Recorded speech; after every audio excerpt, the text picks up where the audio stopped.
Oke, halo selamat malam semuanya.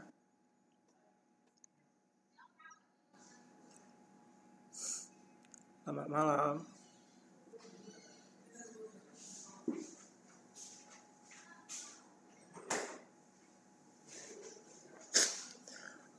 Oke, udah bisa didengar suara saya lah ya.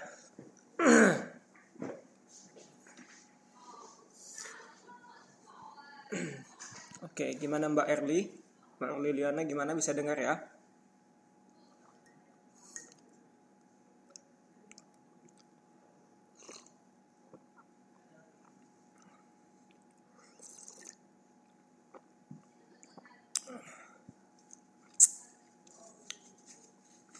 Oke, kita mulai saja ya, nanti biar menyusul teman-teman yang lain. Eh, ini adalah pertemuan kita yang terakhir ya. Eh, jadi saya harapkan semuanya bisa memperhatikan topik yang terakhir ini. Dan nanti kalau sempat malam ini juga kita akan mengadakan UAS langsung. Dan langsung saya akan kasih soalnya, linknya kepada teman-teman. Ya, jadi diharapkan bisa dikerjakan nanti malam ini. Oke ya. Oke ya. Iya, kita langsung UAS aja ya. Nah, malam ini kita membahas mengenai ketenaga kerjaan ya. Ya, kita membahas mengenai ketenaga kerjaan.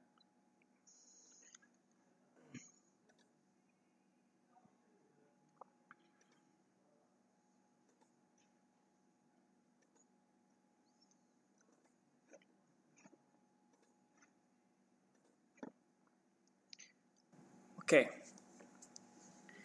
Jadi ini yang akan kita bahas. Ini topiknya sangat menarik mengenai ketenaga kerjaan ya.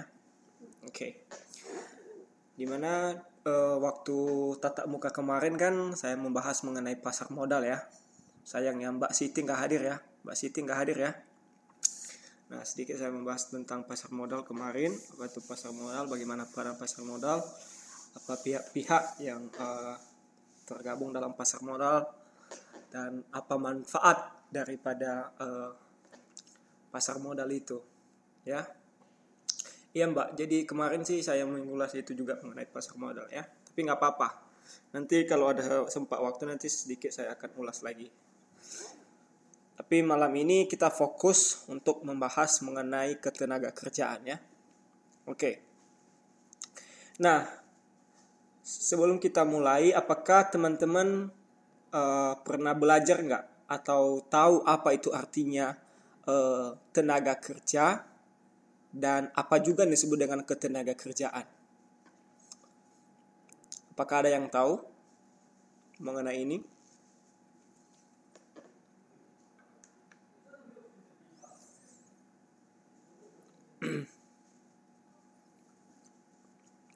Halo?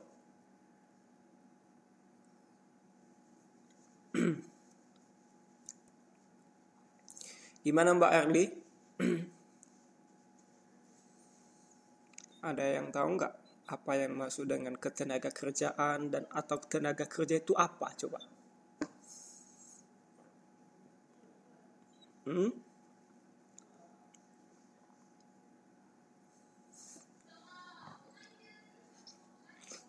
Ada yang tahu nggak?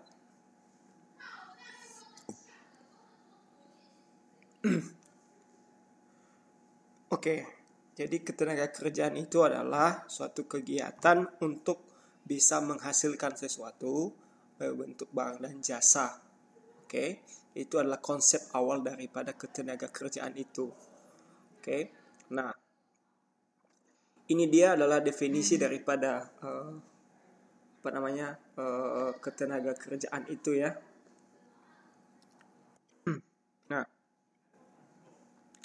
jadi menurut Undang-Undang Nomor 13 tahun 2003 tentang ketenaga kerjaan, di mana yang maksud dengan tenaga kerja itu adalah setiap orang yang mampu melakukan pekerjaan guna menghasilkan barang atau jasa, baik untuk memenuhi kebutuhan sendiri maupun masyarakat.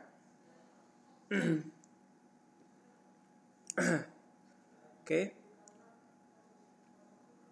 Nah, jadi kegiatan perorangan yang melakukan setiap pekerjaan itu untuk bisa menghasilkan baik berbentuk barang maupun jasa itu adalah sudah dikategorikan sebagai tenaga kerja. Nah, mengapa tenaga kerja ini mereka mampu menghasilkan barang dan jasa? Apa pengertiannya? Oke. Kenapa dia bisa disebut seperti itu? Karena mereka adalah sebuah orang yang mampu menggerakkan segala sesuatu itu untuk bisa menghasilkan dari input ke output. Oke. Jadi dalam misalnya bidang produksi misalnya, maka orang yang mengerjakan atau pihak yang melakukan produksi, baik barang yang akan diolah maupun barang yang sebelum diolah, itu dilakukan oleh tenaga kerja. Oke. Dan tenaga kerja ini di dalam perekonomian dia sangat vital atau sangat penting peranannya dalam menggerakkan sebuah perekonomian. Mengapa dia sangat penting? Karena dengan tenaga kerja yang cukup memadai di suatu negara itu, maka akan mampu untuk bisa menggerakkan perekonomian. Oke. Perekonomian itu bisa digerakkan dengan adanya motor faktor-faktor produksi yang menunjang tadi. Oke. Jadi faktor produksi yang menunjang itu ada beberapa. Yang pertama itu adalah tenaga kerja atau modal manusia atau sumber daya manusia. Kedua itu adalah tanah, oke, atau sumber daya alam. Yang ketiga itu adalah apa? Modal. Yang keempat itu adalah entrepreneurship atau kewirausahaan. Nah, faktor-faktor produksi ini kalau misalnya tidak ada tenaga kerja, maka faktor produksi yang lainnya bisa terganggu. Oke? Bagaimana contohnya ini? Bagaimana kalau kita misalnya tidak ada tenaga kerja Indonesia misalnya yang mampu bekerja di sebuah perusahaan atau di pabrik misalnya, atau tidak bisa menghasilkan sesuatu, siapa yang bisa mengerjakannya? Oke? Apakah semuanya bisa dilakukan dengan robot? Tentu tidak ya. Nah, makanya tenaga kerja itu sangat penting peranannya dalam menunjang kegiatan perekonomian. Tanpa tenaga kerja itu bisa berpengaruh pada biaya produksi itu sendiri. Oke? Mengapa saya katakan bisa berpengaruh pada biaya produksi? Jika tenaga kerja yang dibutuhkan misalnya untuk memproduksi suatu barang itu tidak bisa memenuhi kapasitas produksi yang dilakukan oleh sebuah perusahaan atau pabrik, maka akan meningkatkan biaya tenaga kerja dari luar. Oke, tenaga kerja dari luar bisa dalam bentuk outsourcing atau tenaga harian lepas atau menyewa jasa profesional yang lainnya. Tentu beberapa hal tersebut akan berpengaruh pada biaya-biaya produksi. Oke. Oleh sebab itu, tenaga kerja, konsep ketenaga kerjaan itu sangat penting. Oke, jadi kita bukan hanya berbicara bahwa tenaga kerja itu ya hanya untuk bekerja untuk bisa membantu-bantu saja atau sekedar untuk memenuhi kapasitas produksi. Tidak, sebetulnya tidak hanya seperti itu definisi daripada ketenaga kerjaan itu. Oke, terlepas bukan hanya dalam menghasilkan barang, tetapi bisa juga dalam bentuk jasa ya. Ya, ada berbagai jasa yang bisa disediakan untuk tenaga kerja itu. Oke. Nah, Di dalam perkembangannya bahwa tentunya tenaga kerja itu ada yang berdampak positif dan ada juga yang berdampak negatif pada perkembangan jumlah penduduk suatu negara. Nah, bagaimana masuknya ini? Ini adalah berpengaruh pada tingkat seberapa besar jumlah penduduk dan jumlah kapasitas produksi dan jumlah lapangan kerja yang tersedia di suatu negara atau di suatu wilayah. Kalau misalnya kita berbicara di Indonesia misalnya, apakah tenaga kerja di Indonesia memiliki lapangan kerja yang luas atau tidak? Ada bisa menjawab?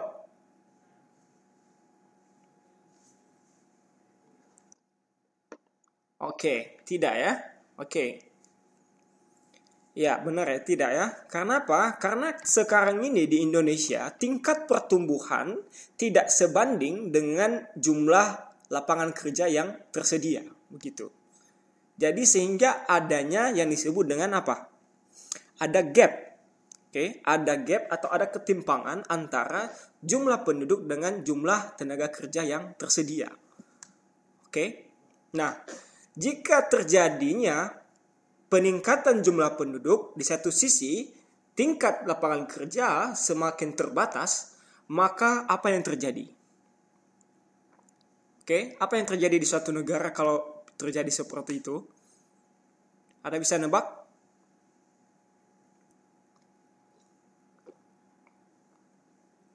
Halo, ada bisa nebak? Apa yang terjadi?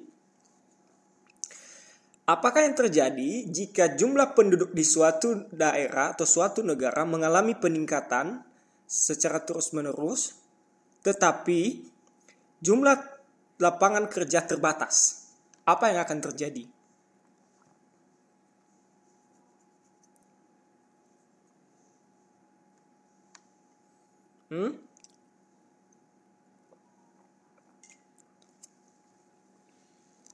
Ya, benar.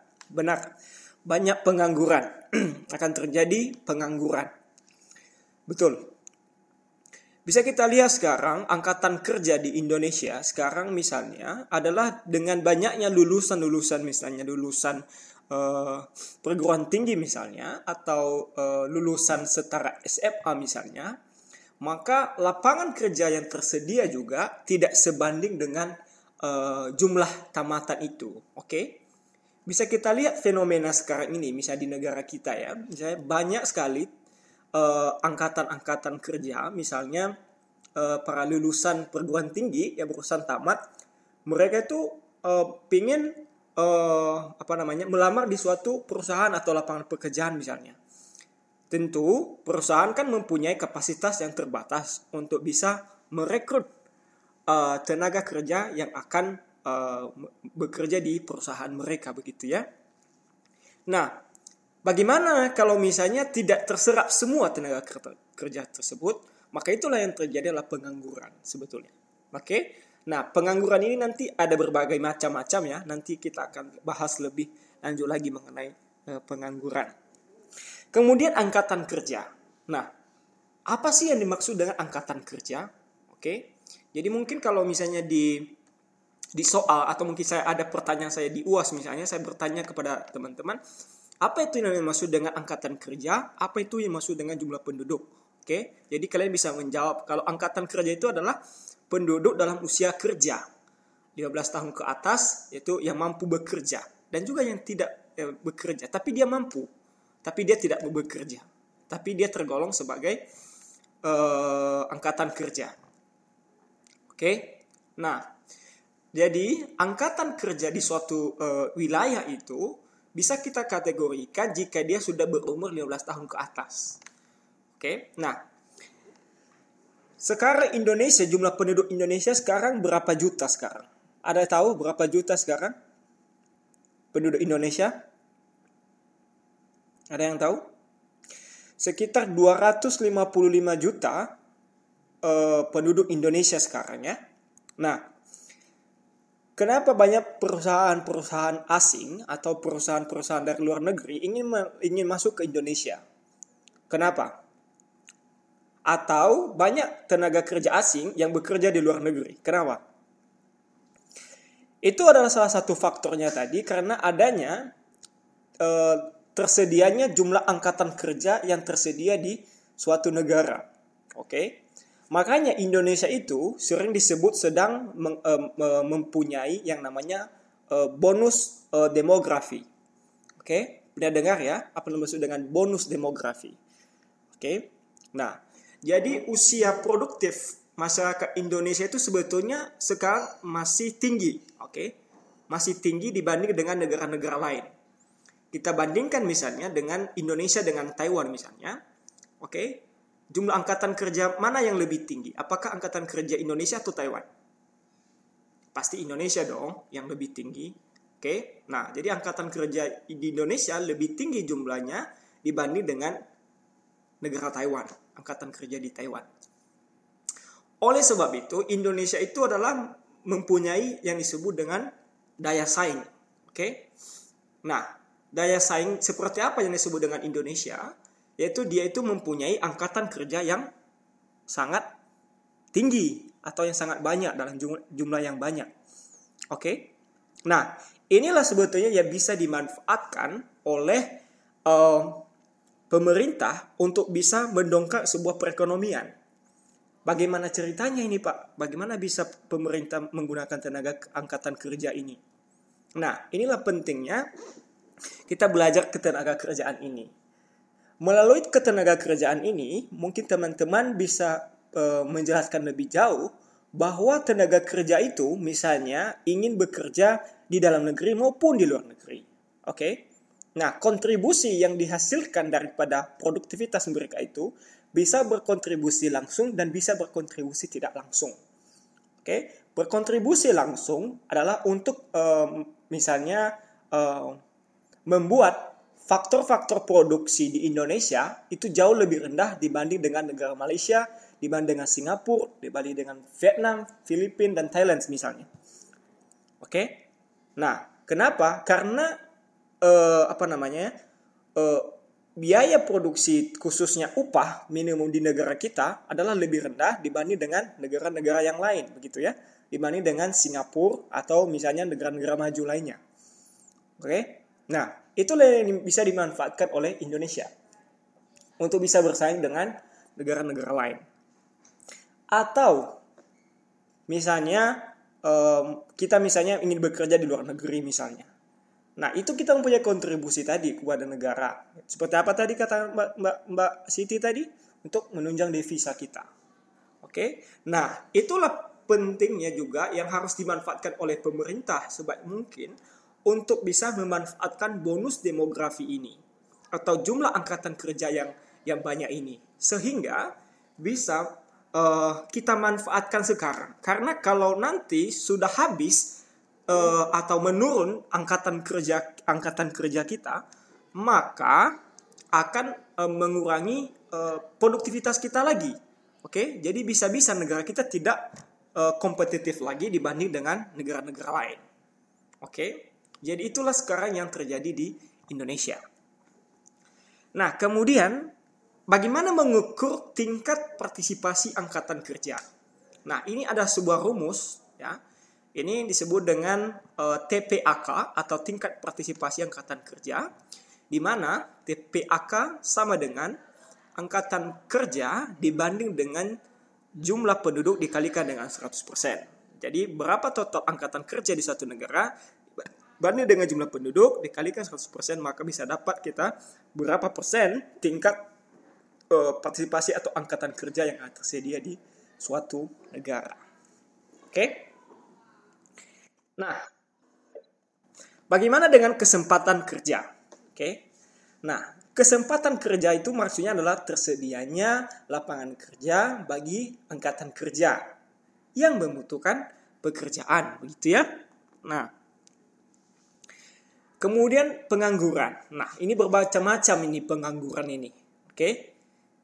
Ada orang yang tidak mempunyai pekerjaan atau sedang mempersiapkan pekerjaan, atau juga yang tidak mempunyai bekerja sama sekali.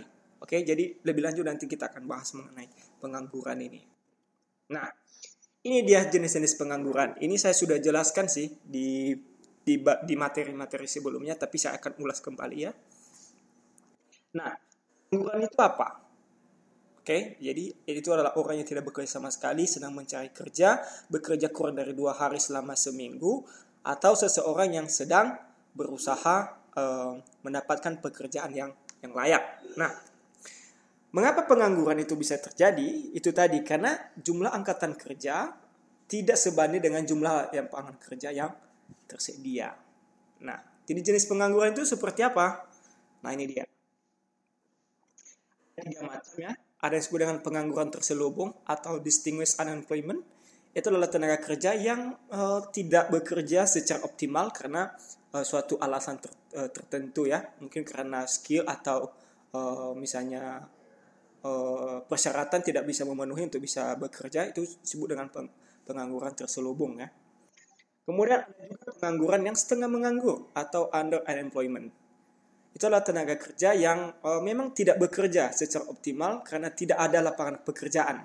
Nah, biasanya tenaga kerja setengah menganggur ini merupakan tenaga kerja yang bekerja kurang dari 35 jam selama seminggu.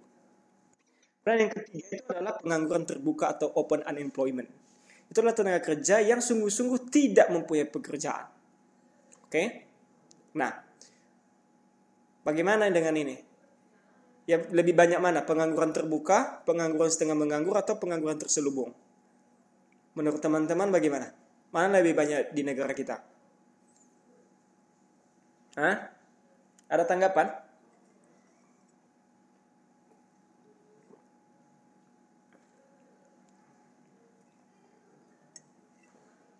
Dari ketiga kategori ini, pengelompokan ini, maka yang mana lebih banyak jumlahnya tingkat pengangguran di Indonesia? Apakah pengangguran terselubung, atau pengangguran setengah menganggur, atau pengangguran terbuka?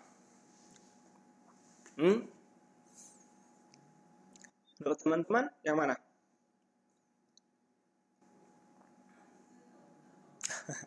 Oke lah.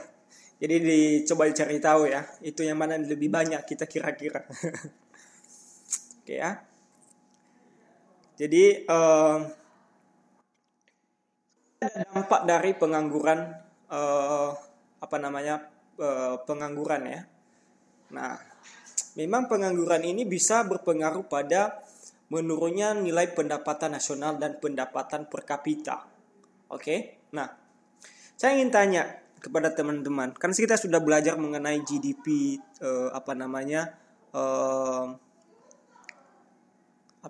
PDB kan, produk domestik bruto. Oke ya.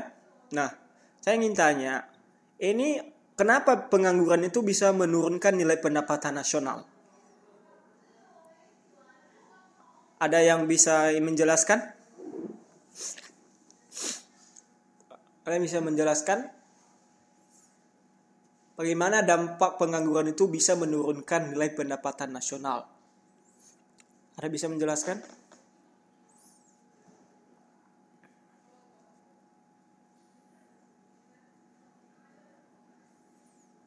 Ada yang bisa menjelaskan ini?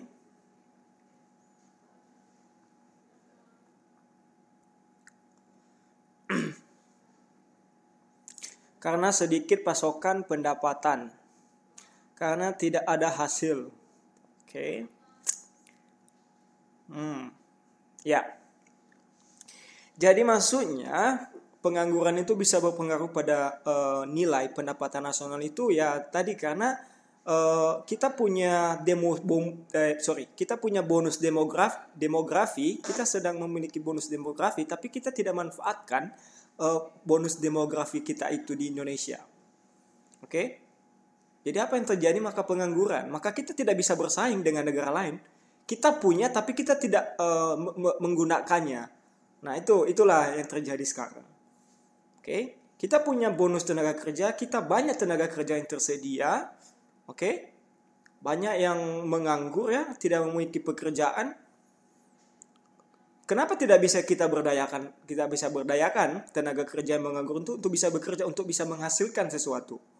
Oke, nah justru itu dapat mengurangi nilai pendapatan nasional kita karena mereka tidak berkontribusi untuk meningkatkan penerimaan negara. Oke, mereka tidak bisa bayar pajak, ya nggak bisa. Mereka nggak bisa terlibat dalam kegiatan produksi karena mereka tidak mempunyai kesempatan untuk bisa bekerja misalnya. Oke, maka itulah yang bisa mengurangi atau menurunkan nilai pendapatan nasional kita. Oke, nah apalagi dengan pendapatan per kapita, ya pasti pendapatan per kapita pasti akan berpengaruh ya. Oke. Kemudian mengurangi penerimaan negara, ya sudah jelas juga. Kemudian beban psikologis. Pengangguran bisa mengakibatkan gangguan psikologis, bisa. Kita mengalami frustasi, kita ingin bekerja, kita ingin memenuhi kebutuhan kita. Kita ingin mendapatkan sesuatu misalnya sama dengan teman-teman kita yang lain, sama dengan saudara-saudara kita yang lain, bisa bekerja di pabrik yang bagus, bisa bekerja di tempat kerja yang baik dan sebagainya. Oke ya. Jadi kalau nggak ada misalnya pendapatan kita misalnya, kita tidak bekerja, ya pasti psikis kita pasti terganggu ya. Oke. Jadi jangan juga dilupakan masalah psikologis. Itu bisa berpengaruh ya.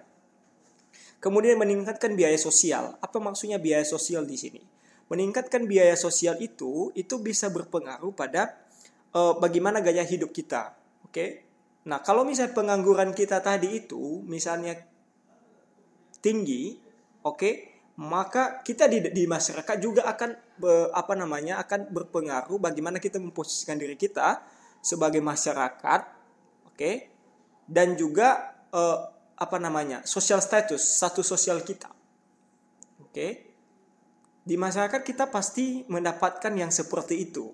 Misalnya kita sudah tamat misalnya perguruan tinggi, misalnya sudah tamat sarjana atau sudah tamat SMA, SMP, sudah tamat SMP misalnya, atau SMK lah atau SMA, tapi kita tidak bekerja diterima misalnya di suatu perusahaan atau di suatu tempat kerja lah. Nah tentu itu akan di masyarakat kita pasti akan mendapatkan suatu status yang mengatakan kenapa kamu nggak bekerja, kenapa nggak bisa mendapatkan pekerjaan dan sebagainya. Oke, nah itu juga akan berpengaruh pada tingkat strata sosial di dalam masyarakat itu sendiri. Oke, nah gimana cara mengatasi pengangguran? Nah, ada beberapa. Pertama itu pengangguran siklis. Pengangguran siklis itu adalah pengangguran yang sudah terjadi di dalam masyarakat itu sendiri. Oke ya. Pengangguran siklis itu bisa dengan peningkatan daya beli masyarakat. Oke. Jadi di dalam suatu negara itu bisa dibuat bagaimana meningkatnya jumlah konsumsi di suatu negara atau di masyarakat, sehingga bisa mengurangi itu tingkat pengangguran. Artinya tingkat demand, permintaan dengan penawaran itu bisa bisa balance lah. Istilahnya bisa balance. Oke, jangan lebih tinggi supply dibanding dengan demand. Oke. Kemudian kedua, membuka proyek yang bersifat umum. Nah, bagaimana ini? Misalnya dengan pemerintah saat ini itu sedang ingin fokus untuk membangun infrastruktur misalnya.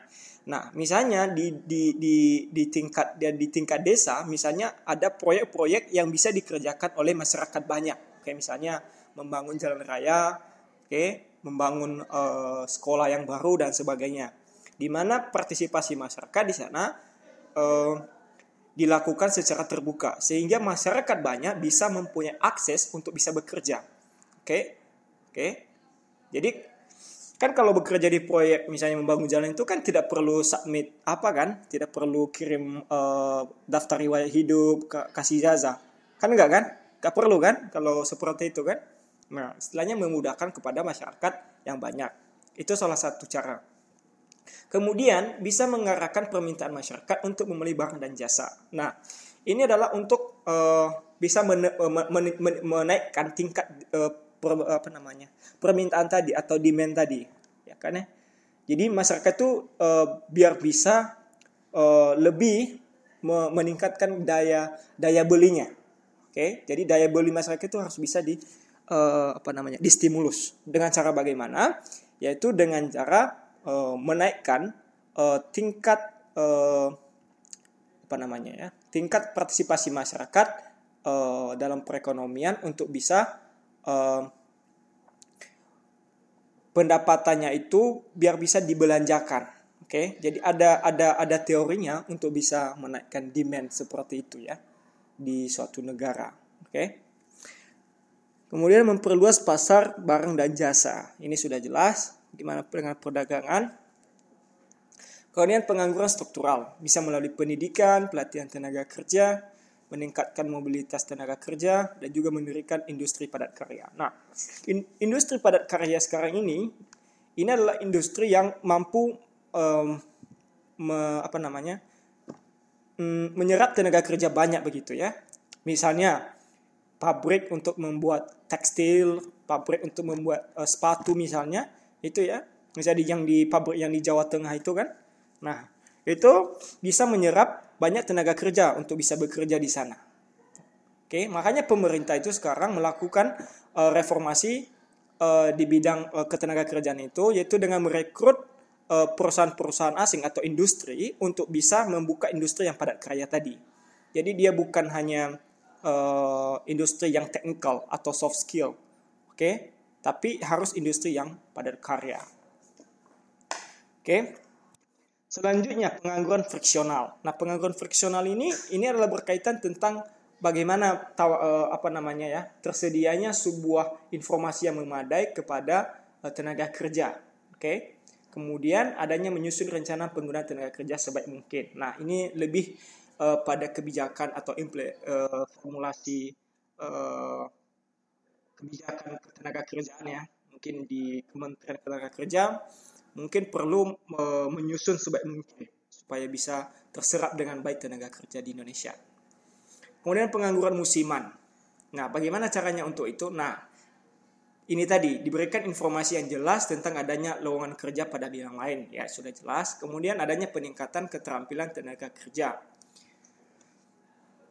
Nah, tentu meskipun pemerintah sedang berupaya untuk bisa meningkatkan keterampilan, mengadakan workshop atau seminar dan sebagainya, tapi apa sebetulnya pilar utama atau apa yang menjadi pokok utamanya yang bisa dilakukan oleh pemerintah, swasta dan individu untuk bisa meningkatkan mutu tenaga kerja? Kenapa ketiga itu harus terlibat? Kenapa tidak pemerintah saja yang bertindak? Oke. Karena hasil studi menunjukkan bahwa kalau hanya pemerintah yang terlibat untuk bisa meningkatkan mutu tersebut, maka peningkatan mutu tenaga kerja itu tidak akan berjalan dengan efektif. Oke. Jadi harus adanya peran dari pemerintah. Oke, jadi pemerintah itu yang menyusun formulanya atau menyediakan misalnya ketenaga kerjanya, misalnya dengan penanaman modal, adanya membuka lembaga-lembaga keterampilan atau misalnya lembaga vokasional kejuruan misalnya, maka itu yang dilakukan pemerintah. Tetapi kan swastanya bagaimana? Kan swastanya yang membutuhkan, bukan hanya pemerintahnya yang membutuhkan tenaga kerja begitu ya. Nah, tentu pihak swasta bisa dilibatkan. Misalnya siapa misalnya? Misalnya perusahaan yang misalnya padat karya mencetak sepatu misalnya. Oke? Nah, dia yang bisa juga memberikan kontribusi untuk melatih tenaga kerja. Oke? Jadi dia bisa berkoordinasi dengan pemerintah dengan mengatakan, saya ingin membutuhkan tenaga kerja itu seperti ini, yang bisa membuat sepatu lebih cepat dan sebagainya. Jadi dia yang lebih tahu apa yang dia butuhkan. Nah, makanya swasta itu harus terlibat.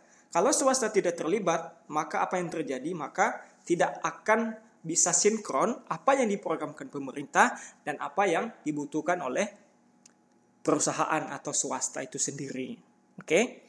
Nah, kemudian yang terakhir itu ada individu. Ini yang penting. Kalau juga misalnya pemerintah sudah ada, pembekalan sudah ada, swasta sudah menawarkan apa yang dia butuhkan, tapi tenaga kerja itu sendiri juga dia tidak mau tidak mau membekali dirinya untuk bisa bekerja begitu. Misalnya dia tidak mau ikut berpartisipasi misalnya dalam upaya pelatihan itu. Sudah dikasih pengumuman lagi bahwa ada penerimaan penerimaan apa di sini tenaga kerja untuk dididik, tapi tidak mau. Ada lagi ada lowongan ada informasi untuk bisa melakukan studi banding misalnya, nggak mau, ya kan? Maunya apa? Ya udah di rumah terus, kan begitu. Itu juga tergantung daripada niat daripada individu itu sendiri. Mau nggak untuk bisa meningkatkan mutu atau tidak. Oke? Jadi itulah beberapa langkah-langkah untuk bisa meningkatkan mutu tenaga kerja itu sendiri. Oke? Nah, bagaimana dengan sistem upah yang berlaku di Indonesia? Nah, saat ini ada 3 sistem upah yang berlaku di Indonesia ya. Nah, jadi upah yang berlaku di Indonesia sekarang ini, jadi ada beberapa sistem upah yang berlaku di Indonesia ya sekarang ini. Itu adalah tingkat upah yang disesuaikan dengan kondisi permintaan dan penawaran tenaga kerja. Oke. Kemudian ada tingkat upah disesuaikan dengan kesempatan memberi tenaga kerja dan penerima kerja. Itu bisa juga dilakukan. Oke. Kemudian yang terakhir itu mungkin kita mengenal yang disebut dengan upah minimum provinsi. Oke. Atau ada juga disebut dengan upah minimum regional. Oke. Jadi itu ada 3 beberapa yang berlaku ya di Indonesia saat ini. Nah, bagaimana dengan upah minimum regional? Mungkin ini saya sudah jelaskan ya pada bab sebelumnya, tapi saya akan mengulanginya lagi. Nah, di Indonesia, yang mana gaji UMR yang tertinggi? DKI Jakarta ya. Yang kedua adalah Papua. Yang ketiga adalah Sulawesi Utara. Yang keempat adalah Bangka Belitung. Kemudian yang paling terendah itu apa? Paling rendah itu adalah dari NTT. Oke. Saya akan skip aja. Bagaimana pembangunan ekonomi? Pembangunan ekonomi itu adalah keadaan di mana proses untuk menaikkan PDB suatu negara atau daerah melebihi tingkat pertumbuhan penduduk ya. Apa pertanyaannya nih, Mbak Siti? Iya, Papua yang salah satu yang tertinggi ya di Indonesia ya untuk UMR-nya. Iya, dia kedua ya, tertinggi di Papua ya. Untuk UMR-nya. Oke. Nah, jadi untuk pembangunan ekonomi itu menaikkan PDB suatu negara atau daerah melebihi tingkat pertumbuhan penduduk. Nah, kemudian apa sih yang juga disebut dengan pertumbuhan ekonomi? Ini ya, apa juga yang disebut dengan pertumbuhan ekonomi? Nah, pertumbuhan ekonomi itu adalah keadaan di mana terjadi kenaikan PDB tanpa memandang apakah kenaikan itu lebih besar atau lebih kecil dari tingkat pertumbuhan penduduk. Oke, jadi kalau misalnya saya tanya apa perbedaan antara pembangunan ekonomi dengan pertumbuhan ekonomi? Jadi sudah tahu perbedaannya. Oke, ya sudah jelas ya. Nah,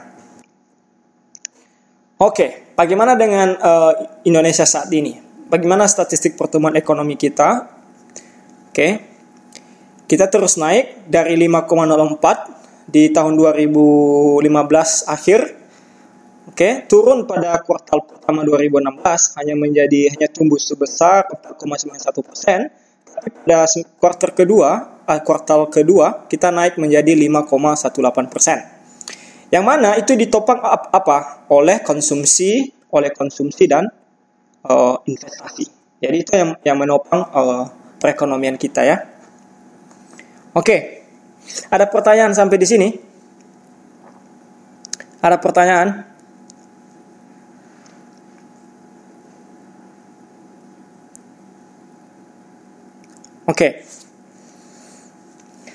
Oke, kalau tidak ada, habis.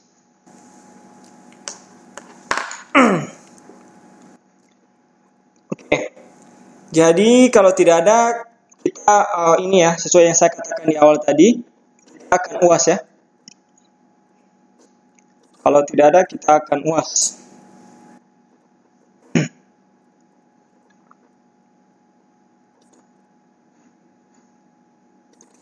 Oke. Kita UAS ya.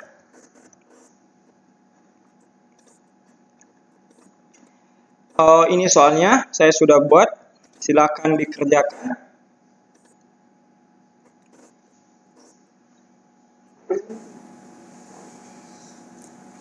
Ini link soalnya sudah saya kirim ya. Silakan dikerjakan seperti ujian waktu di UAS kemarin ya.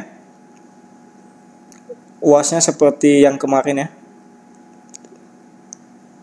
Oke. Ya, saya juga akan coba kirim ke Facebook linknya supaya teman-teman yang lain bisa mengerjakan. Oke. Jadi kita punya waktu sekitar ini ya sampai jam 11. Nanti selesai jam 10.50 ya. Bisa ya? Oke.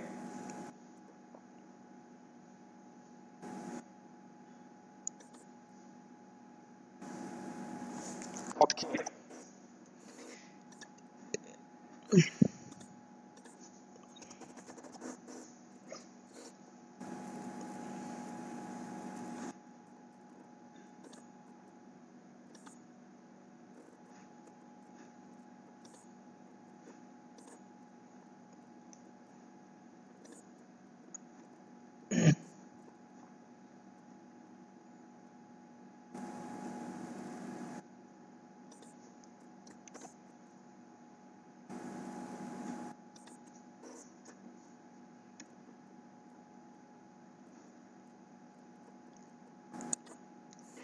Oke, saya sudah share ya di apa ya? Saya sudah share di ini di eh, di grup ya. Tolong dikerjakan. Kemudian kalau ada ditanyakan langsung tanyakan aja nggak apa-apa. Tanyakan sama saya melalui ini. Kemudian eh, kalau yang mengerjakan yang siap malam ini, yang bisa siap sampai malam ini, oke, yang siap malam ini akan mendapatkan bonus ya, 5% ya dari total nilai ya. Nanti kalau berarti 5% dapat bonus ya, yang bisa mengerjakan malam ini. Oke? Oke, selamat mengerjakan teman-teman.